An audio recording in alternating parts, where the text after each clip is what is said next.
Welcome to It's More Than Grit, the CSIS podcast about the crucial role entrepreneurs play in the global economy. I am Mariana Campero. And I'm Andrew Schwartz. Join us as we hear stories of both triumphs and setbacks and how economic and policy environments across the globe shape their outcomes. Let's dive in and learn why being a successful entrepreneur takes more than just grit. In this episode, we sat down with Jacqueline Novogratz, the founder and CEO of Acumen, a nonprofit venture capital fund. We discussed her journey to address poverty through entrepreneurship and about the importance of combining the power of the markets with philanthropy. I hope you enjoyed this inspiring conversation. Jacqueline, thank you so much for being with us in It's More Than Grit. You are an entrepreneur, but you're also helping entrepreneurs around the world solving an existential problem of poverty. Can you tell us, before I ask you about Acumen, can you please tell us a little bit about your story? I mean, what motivated you to jump from a very successful career in Wall Street, land in Kenya, then you moved to Rwanda? Were you looking for something? Well, first of all, Mariana and Andrew, just thank you so much for having me. Grit is one of the most important words for me. I really love what you're doing with your podcast. Thank you. I really do. Thank you. I wanted to change the world since I was a little girl. I would say there was an internal motivation in me that was just a part of my DNA, I suppose. Or at least that's what my mother would say. Was that notion that you wanted to change the world because you grew up in the DC area, because family reasons? How did you come to that as a little girl? I don't know, Andrew. My parents are older now, and it's been interesting spending more time with them and hearing them tell stories. My mother says I came out that way, but I didn't grow up in the DC area. I grew up all over. My father was in the military in the era of Vietnam. For 4 years, essentially, of my childhood, it was me and my mom, and then 6 kids who came after. But in first grade, I had this extraordinary nun, Sister Mary Theophane, and I somehow think she planted these seeds in me, the combination of her reinforcing that to whom much is given, much is expected, those ideas of the late 60s, early 70s of the rest of the world. My father in Vietnam worked in an orphanage, and I would ask questions why those kids had to be in an orphanage just because they were born there, and kids like me didn't. It just didn't make sense to me as a child. It also sparked my deep curiosity about the world. I wanted to know that world. I wanted to understand. And that never left. And then I became sort of an accidental banker right after university. And it was the greatest job a person could have in her first 3 years of a career because I was in 40 countries learning the tools of banking. And I began to see them as powerful superpowers, that numbers could tell a story, that investment could release human energy. What I didn't love was that the poor were excluded from the banks, and I was spending a lot of time in Latin America at the time, which as an American at the time, pre-internet, these were poor countries. And then I would go into a quote unquote poor country and see incredible vibrancy among the people who were considered poor in the poor countries. And yet there was so much entrepreneurship and innovation and hard work. And yet most of those people would never walk into the doors of a bank. And frankly, the banks didn't want them to walk through those doors.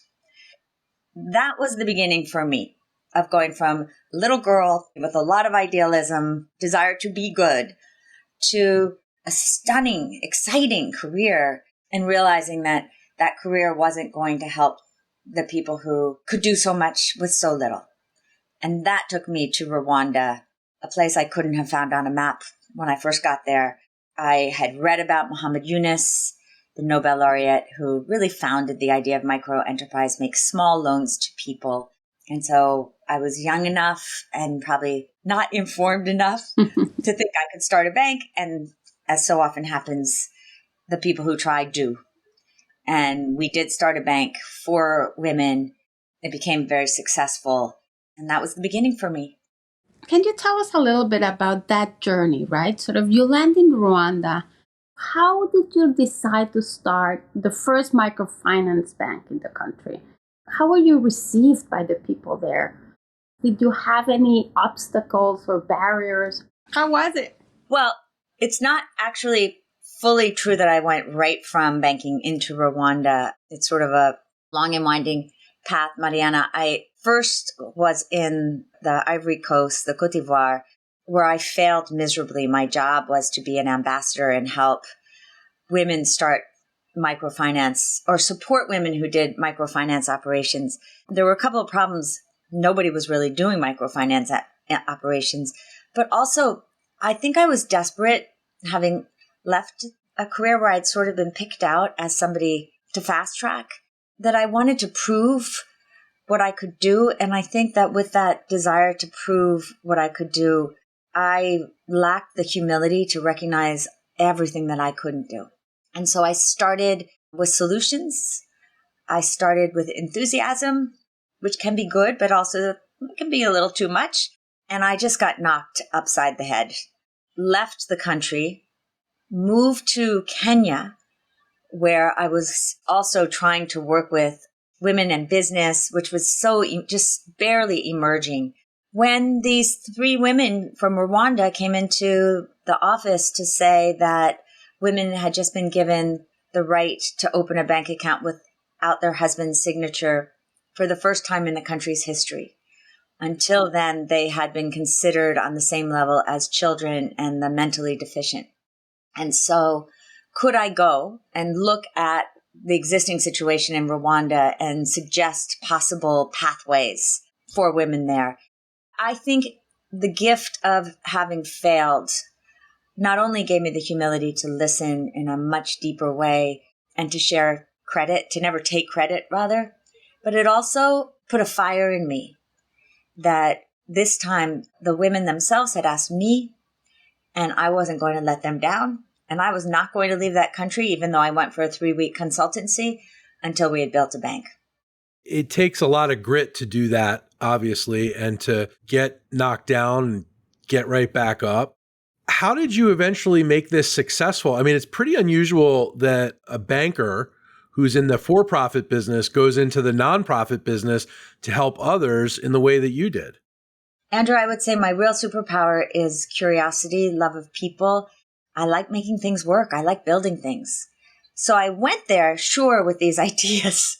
And in fact, I wish I could show you. I actually took the credit training from Chase Credit Audit that all bankers at that time went through, and I rewrote it for market women.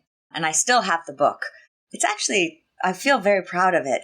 But I was trying to not dumb things down, because I don't believe that you should dumb things down for people. And that if you help people actually understand, they can do extraordinary things. And so I came with this curiosity, this excitement, and this desire to meet people where they were. I got hammered a number of times there as well, but I never came in with the certainty of thinking I had the answers, always with the curiosity of designing from their perspective. Now we would call it human-centered design. Then I just thought this is what would make sense. And so it was everything from, at the very beginning, I would say, one, dealing with my own ego. First, quote unquote, board meeting. My co-founders came in a variety of outfits. One was in her pajamas, nursing a child. And I thought, I left Wall Street to sit at a table with a woman in her pajamas as she's nursing a baby. You're like, what is happening to my life? Like I said, it's very unusual for a Wall Street executive to then go and do that. Yeah, but you know what? We saw pretty quickly how women's lives were changing, how women got incredible confidence, how women could, for the first time in their lives, say no, whether it was to husbands who wanted to hurt them or to money lenders who wanted to exploit them. I got to see firsthand that if you give people access to goods and services in ways that they can afford and value, they don't need your help. They can change their own lives. I got to learn at the most visceral level what dignity is And that was when I think fundamentally I understood that the opposite of poverty isn't income. It is dignity. It's that fundamental sense of choice, opportunity, which is the first step to human flourishing. You really touched something in me coming from Latin America and seeing, sort of how a lot of the well-meaning development agencies and resources, right, that are sent to these countries often end up in the pockets of corrupt politicians, or they end up being wasted. How do you came up with the idea of building what might sound like an oxymoron, right? Sort of, you are the founder and CEO of a venture capital fund, but it's a nonprofit venture capital fund. That is quite remarkable. Can you tell us that story? Absolutely. Thank you, Mariana. Well, first of all, I think it begs the question, why is it oxymoronic, nonprofit venture capital for the poor? Too often, when we think about venture capital investing, we measure its success by whether our money can make more money. Is that the right measure? Why aren't we actually measuring the success of our investing based on the value we create, the beauty we enable, the energy we release? And so I would like, as one of Acumen's contributions to the world, to help redefine what success is, particularly when it comes to investing. When I started Acumen, I had essentially been apprenticing for 15 years, learning all these different components of where markets worked and where decidedly they did not work, where people told the truth and where they didn't tell the truth. Mariana, you talked about being in Latin America and how so often well-intended people ended up in corrupt organizations. But when I had started Youth at Embede, the microfinance bank in Rwanda, I saw that one of my assumptions about entrepreneurship was wrong. I thought, well, if you give people access to loans, then they'll start businesses, and then those businesses will employ people.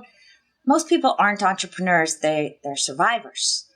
They will innovate for their families, and then they'll often stop taking risk. And so side by side, I said, I want to learn how to build a business myself then, because we need some role models in this country. So I built this bakery with 20 women who were called prostitutes. Up until that point, they were being helped by a group of really well-intended, beautiful nuns. And I have a thing for nuns. However, these nuns were paying these women 50 cents a day to essentially make baked goods that nobody bought. It didn't matter if there was any quality. They were never going to make any more money. And the reason they were called prostitutes is because they didn't have enough money to pay their rents. They were all single moms. And so they would be forced often by landlords to give sex instead of rent. As well-intended as you are, sisters, we got to turn these women into a business so that they can start to earn enough money. And that was a huge lesson for me. Not an easy lesson, because I had to understand that we needed to build human capability. I would do trainings every Friday. The women stole right from the beginning. And I learned that you had to balance generosity and good intentions with accountability if you were really going to build. I learned that people live up to expectations, and so do they live down to expectations. And I learned that I had an amazing level of social capital, though I was like 25 years old, 27 years old, because I could knock on all the doors of the embassies and the businesses, whereas these women couldn't even look at you. They'd been trained that nobody even wanted to look at them in the eyes.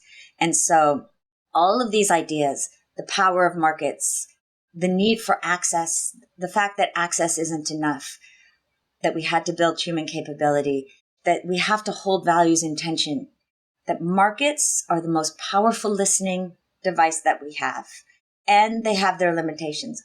All of those lessons, many of them very hard earned, with this fundamental underlier of human dignity being our metric, not just income, not just financial returns.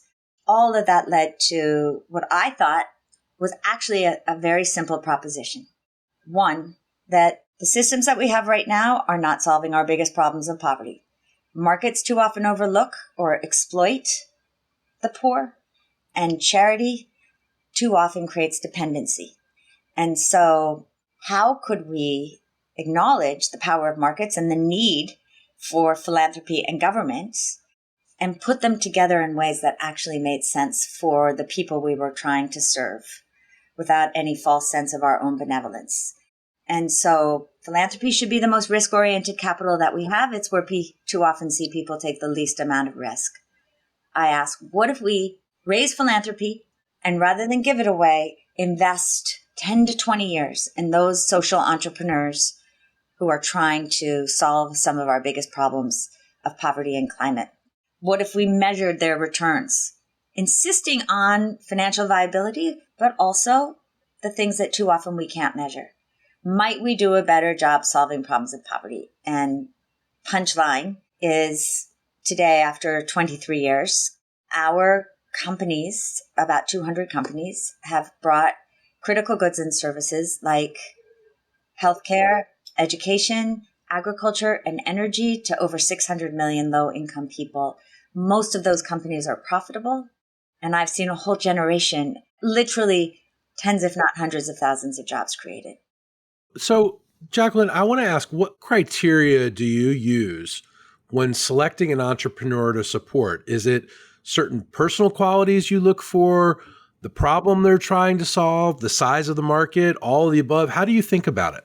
Well, Andrew, I know you too interviewed my very good friend, Linda Rottenberg, and we would say similar things, as would more typical investor. We look for grit and determination. We look for vision. We look for their own self-awareness, that if they're just charismatic storytellers, but they haven't built a team that can actually operate, we won't invest.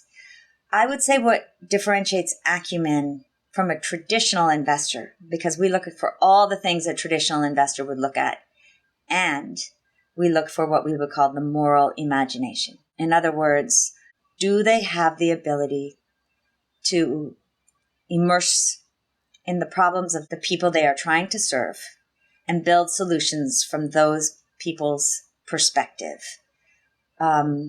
Remembering that low-income people often are never asked for what they want. And so they may not tell you right away. And so do they have that skill set, the skill set of the moral imagination? Can they operate in the world that is, which can be a corrupt, bureaucratic, slow-moving, complex world, and never lose sight of that vision of the world that they want to build? I would say it's that extra layer of character that we look for in the entrepreneurs in whom we invest, knowing that we're going to be married to these people for the next 10 to 20 years. Jacqueline, if I picked up the number correctly, you said that you have impacted 600 million people around the world. How much capital have you invested so far? And how do you find the partners? How do you put sort of that magic triangle together, if you see it as a triangle? So it has evolved over time, Mariana. The first 500 million were impacted with about $160 million of philanthropic-backed, mostly equity investments. And so for every dollar we invest, we raise another $5. So it ends up being almost $1 billion.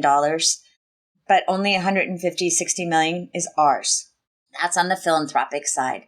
We find those philanthropists, I would say by word of mouth, or somebody will hear me on a podcast and come. I just met someone today.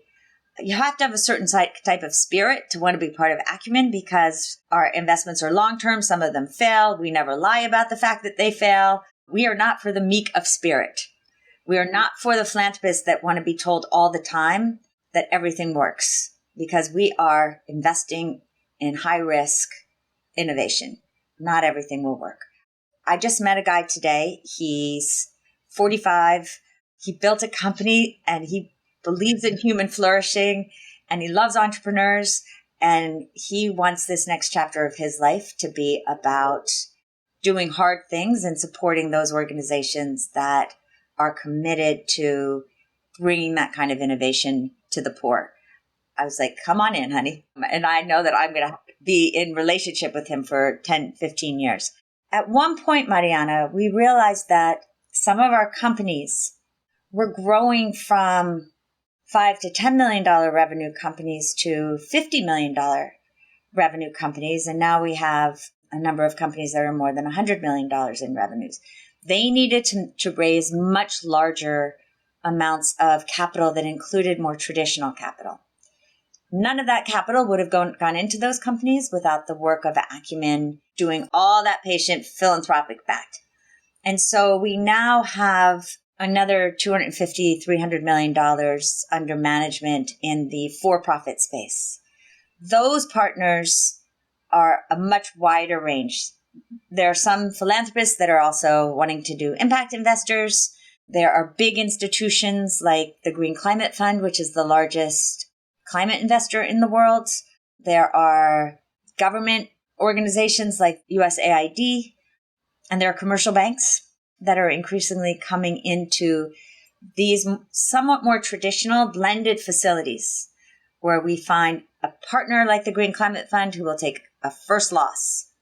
If people don't pay back, they'll take the first hit. Then we'll have more traditional institutions coming in next, and then more commercial institutions coming in at the top of the layer. Side by side, we'll raise more grant money so that we can do the kind of technical assistance that we know how to do. And Mariana, I would actually say what is so thrilling to me today is, after these decades, there is a new conversation in the world about capital and how we need to think more creatively about how to structure it in service of solving problems. And so I think this is, if our first frontier was putting patient capital and impact on the map, now it's to really forge new pathways in blended capital. So given all that, how do you measure success? For Acumen? Yeah. So we just did a 10-year strategy, just 2.5 years ago. And whether you hold me to 10 years or not, Andrew, the whole purpose of it was to say, we need to be able to think big and think far. We stand for patient capital. Our companies in the off-grid solar sector helped go from no poor people in the world having access to light and electricity from solar. They depended on kerosene, to hundreds of millions now. We were the first investor in a company called D-Light. Way back in 2007, they were the first mover. We now have invested in 40 companies. Those 40 companies have brought 300 million low-income people solar electrification, light, and now increasingly solar televisions and motorbikes and solar irrigation. All of that has taught us that this idea as a world that we can have universal electrification, which is one of the Sustainable Development Goals, is possible. We have 700 million people left. That sounds like a huge number, and it is, and it's actually an unproductive number and an immoral number for the greatest planetary market failure of our time. But for Acumen, our success definition has fundamentally shifted from finding a business model for how to bring electrification to the poor to being a major player in helping to solve it. So we right now are working on a $250 million facility that's focused on the hardest to reach, where we're going into countries like Somalia and Chad and Burkina Faso, countries that actually CSIS knows a whole lot about, where you see electrification rates like 15%, 7%, the kinds of electrification rates that make it impossible to actually develop a country. We're going in there now with much more radically structured capital facilities so that we can bring the companies in, help them stay in, and provide the right kind of support and technical assistance to ultimately help them thrive and help solve this giant public problem. So I would say our definition is now, I want to see everyone in the world with electricity. Equally important, a world where we've not just gone to solve problems of poverty, but we're essentially replacing that poverty with dignity. And it's a different conversation. Jacqueline, you are involved in Asia, in Africa, in Latin America, in India, in Pakistan, basically all around the world. Are there any commonality that make the development of entrepreneurship that hinder that development, or is it really specific to certain country? Sort of what puts that stop? Mariana, that is a great question. And sort of shockingly, no one's asked me it before. There are, first of all, real entrepreneurs love the word impossible. So what I think binds all founders and entrepreneurs is that they see possibility in the impossible, and they will surmount the challenges in their way. You see commonalities in we'll often say if someone tells you that your idea is really bad or crazy, you're onto something. You have to have the grit. You have to have the toughness to weather sometimes, in Acumen's case, I would say the first 10 years of pretty constant humiliation, as people would tell me how silly our idea was, that it would never work, that we were not real investors, et cetera, et cetera, et cetera. That happens to every entrepreneur in every society on the planet. Then you have the case of those entrepreneurs who are more connected, whether they went to the right schools or they grew up in wealthier families, they've got access to resources and networks that can actually give them the capital. They have the language.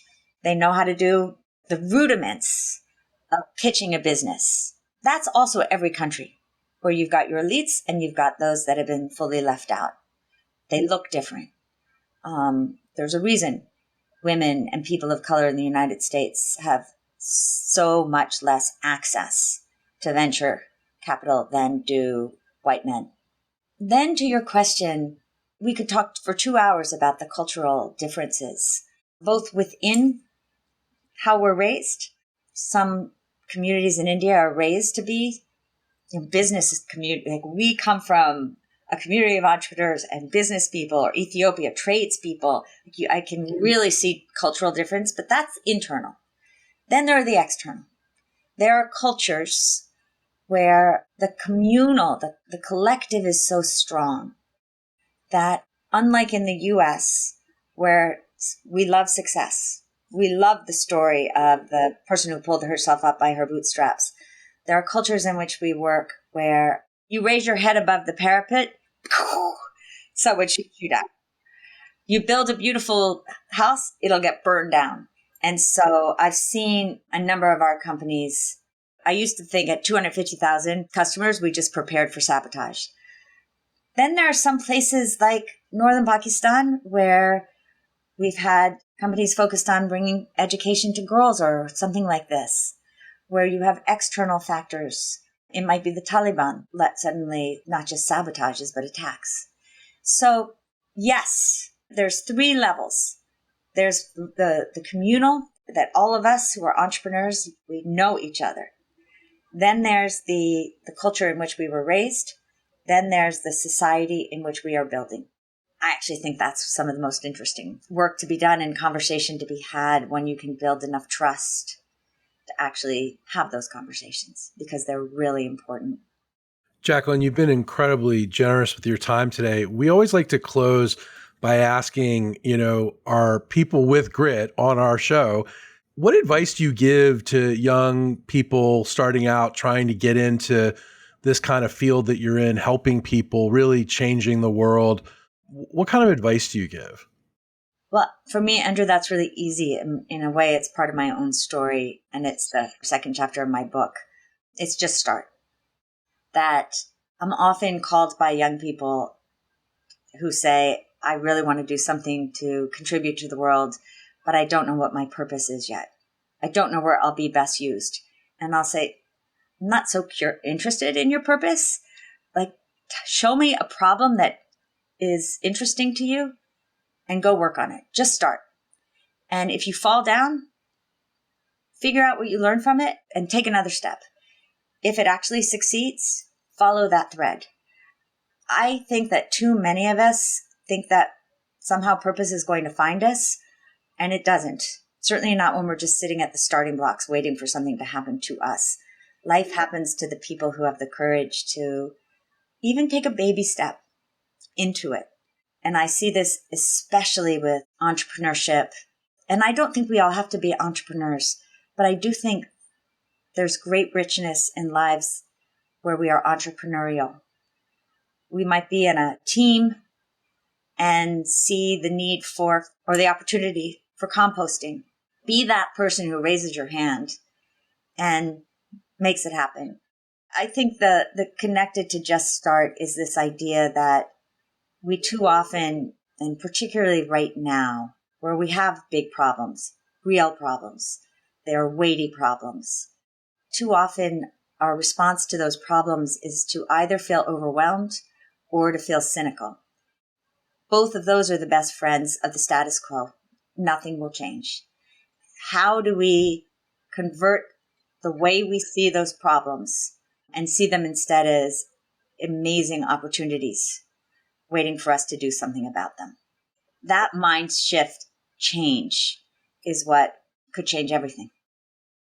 It's very interesting because of all the people we've spoken with, the greatest minds and people working in this world, right?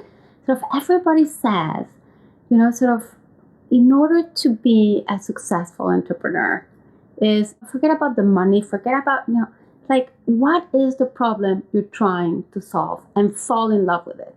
It's very interesting that almost everybody in this show has that frame of mind, right? It's not about anything else. It's just what problem do you want to solve and work on it. And I would add, Mariana, do your best to find a problem so big you probably won't solve it in your lifetime.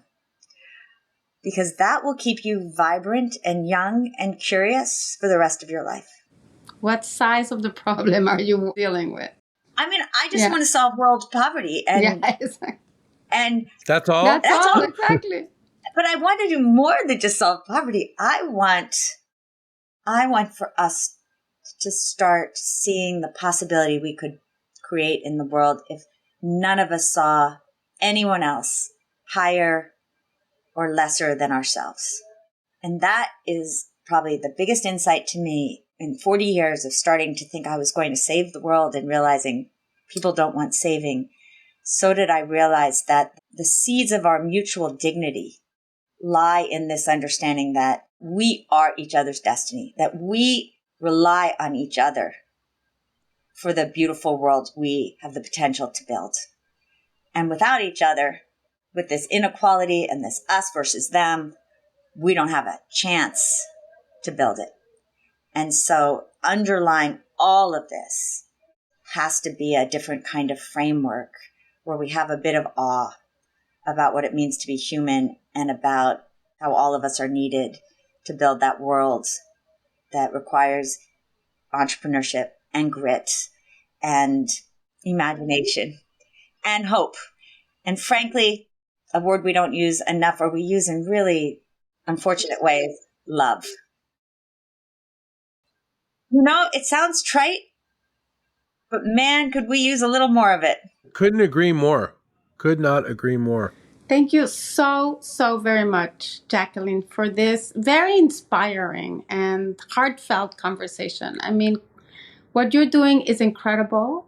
I mean, certainly the world is very lucky to have you and people like you trying to change some of its biggest problems. Thank you for being with us. Thank you, Mariana, and thank you, Andrew. The storytellers are so important, and the stories you choose to tell really matter. And so the fact that you're highlighting those people that are focused on using themselves to solve problems is deeply meaningful. I just applaud you. So thank you.